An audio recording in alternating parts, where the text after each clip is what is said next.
Hi guys, this is Aditi Pandey. Welcome to IS Point in our weekly program. हमारे साप्ताहिक कार्यक्रम में आप सभी का स्वागत है। आज का टॉपिक है गरीबी यानी कि पॉवर्टी।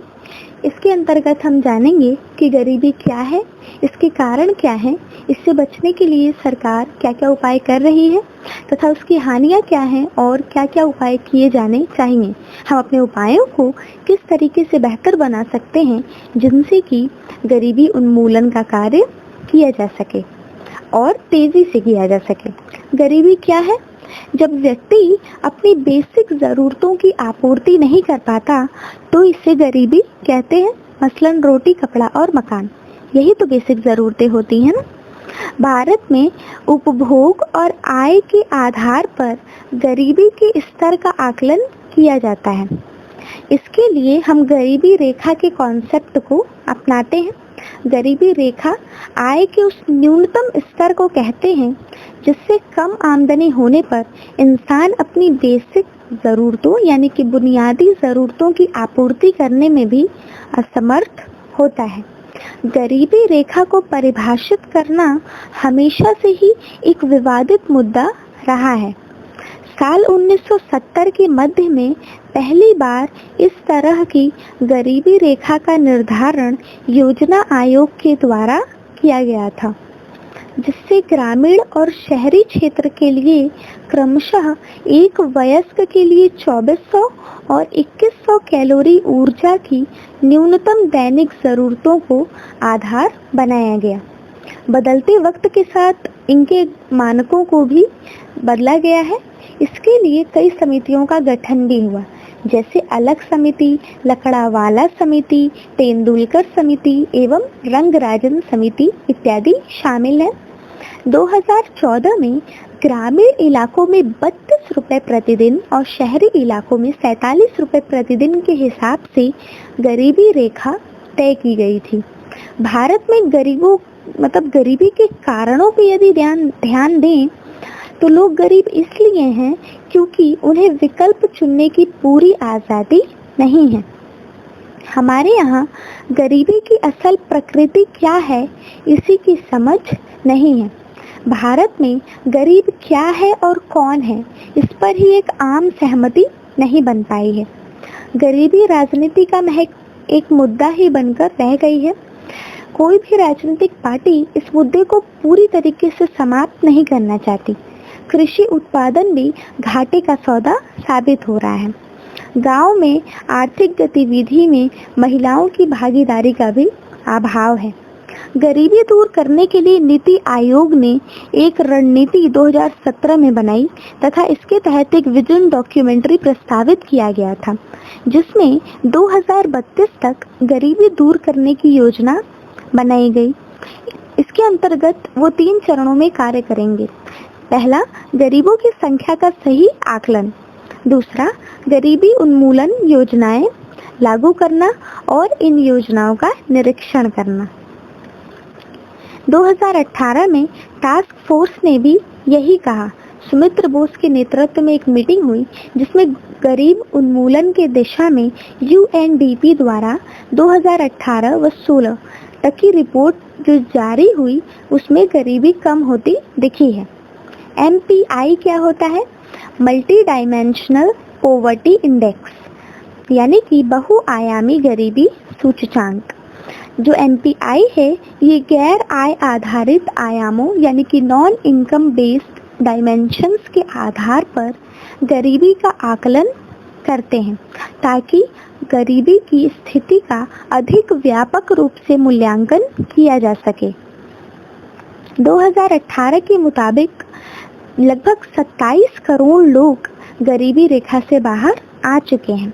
इस सूचकांक को संयुक्त राष्ट्र विकास कार्यक्रम यानी कि यूनाइटेड नेशन डेवलपमेंट प्रोग्राम और OPHI यानी कि Oxford poverty and human development initiative, Oxford गरीबी एवं मानव विकास पहल के द्वारा विकसित किया गया है।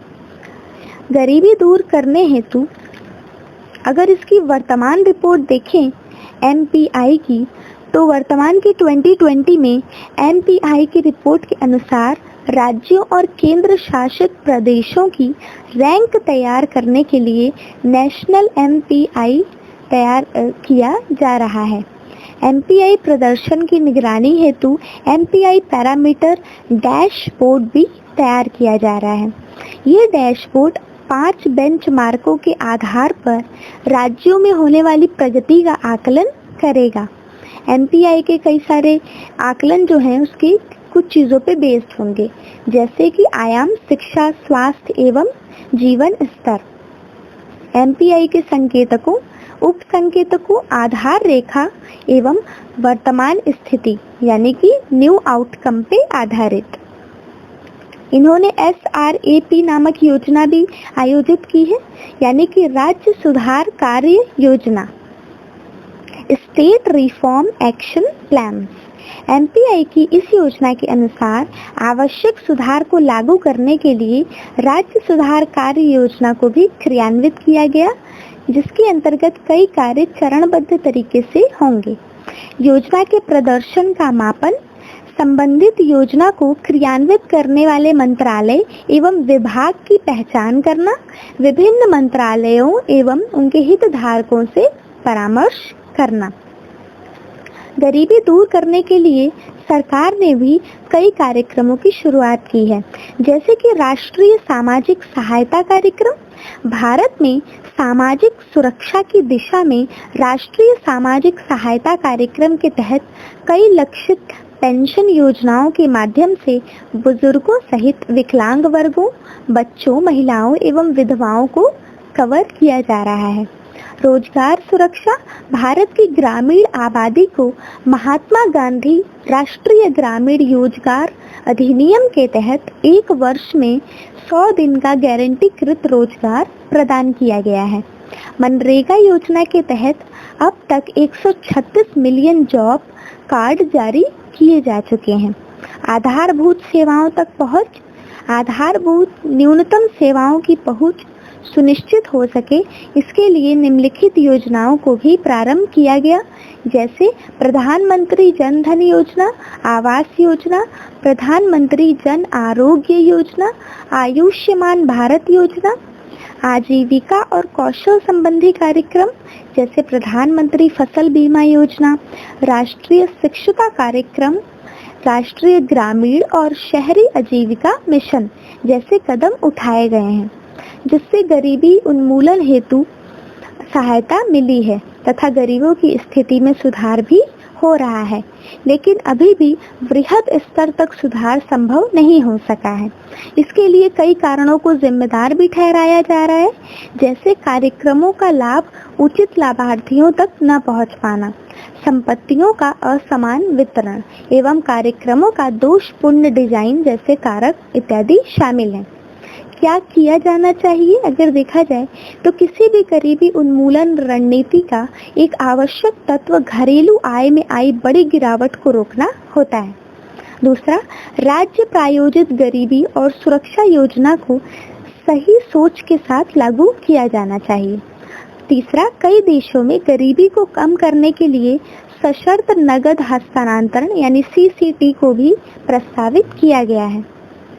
चौथा, गुणवत्तापूर्वक शिक्षा, स्वास्थ्य, सामाजिक बुनियादी ढांचे के निर्माण की भी आवश्यकता है।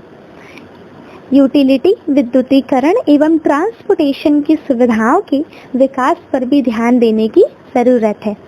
भारत में केवल 1500 किलोमीटर तक ही एक्सप्रेस वे है, अर्थात इसे बढ़ाए जाने की भी आवश्यकता है। कृषि क्षेत्र में सुधार की आवश्यकता है ताकि जो कृषि हैं उनकी मॉनसून पे निर्भरता कम हो सके, और बैंकिंग क्षेत्र के नेटवर्क को बढ़ाया जाना चाहिए तथा जो बैंकिंग की सुविधाएं हैं उन्हें गांव एवं ग्रामीण क्षेत्रों तक पहुंचाने की कोशिश की जानी चाहिए। इससे निष्कर्ष क्या निकलता है कि गरीबी एक बहुत बड़ी समस्या है। इसे खत्म करने हेतु हमें युद्ध स्तर पर प्रयास किया जाना चाहिए। हमारी सरकार विकास हेतु कदम उठा रही है। गरीबी उन्मूलन अर्थव्यवस्था और समाज की एक सतत और समावेशी वृद्धि सुनिश्चित करेगा। Thank you.